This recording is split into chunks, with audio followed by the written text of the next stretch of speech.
αλλιώς ή αλλιώς πριγκίπισσα των Δωδεκανήσων ή νησί των Ιππωτών, κάποιοι το λένε και σμαράγδι του Αιγαίου, λόγω των κρυστάλλινων γαλαζοπράσινων νερών. Απ' έξω περιτριγυρισμένη με τείχη και μόλις περνάς τις πύλες της, συναντάς ένα μοναδικό σμίξιμο ιστορίας και σύγχρονου ρομαντισμού. Το 1988 η Μεσαιωνική πόλη αναγνωρίστηκε ως πόλη παγκόσμιας πολιτιστικής κληρονομιάς, και αυτό γιατί είναι ένα μείγμα διαφορετικών αρχιτεκτονικών από διάφορες ιστορικές περιόδους. Δεκάδες πλακόστρωτα δρομάκια ανάμεσα σε τείχη και μεσαιωνικά κτίρια, τα οποία έφτιαξαν και οχύρωσαν οι υπότες του τάγματος του Αγίου Ιωάννη τον 13ο αιώνα. Μια μεσαιωνική πόλη που αιώνες μετά εξακολουθεί να είναι ολοζώντανη.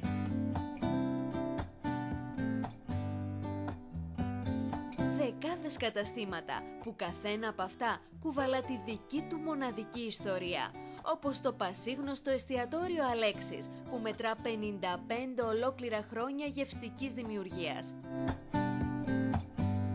Το όνομά του έχει γίνει γνωστό στα πέρατα της γης και αποτελεί κοινό μυστικό για τους λάτρεις του καλού φαγητού που επισκέπτονται το νησί.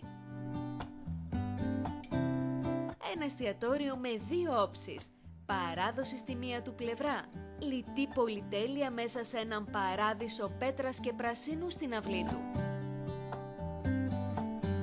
Ένα σύμβολο γαστρονομίας, απόδειξη οι δεκάδες φωτογραφίες επωνύμων στους τοίχους του και βέβαια τα βραβεία διακρίσεων. Είναι μια δουλειά που την αγαπάμε, τη σεβόμαστε και ο κόσμος ανταποκρίνεται διαχρονικά σε αυτό που κάνουμε.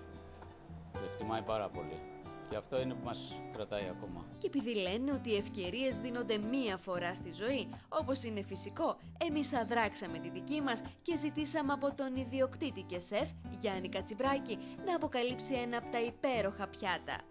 Λιγκουίνι με μύθια. Προτιμάμε τα μακαρόνια τα λιγκουίνι, τα οποία είναι γνωστά.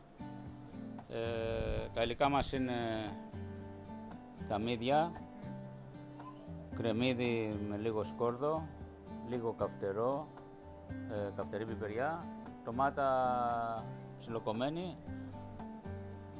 ένα ποτηράκι λευκό ξηρό κρασί, βασιλικός και λίγο μαϊντανός.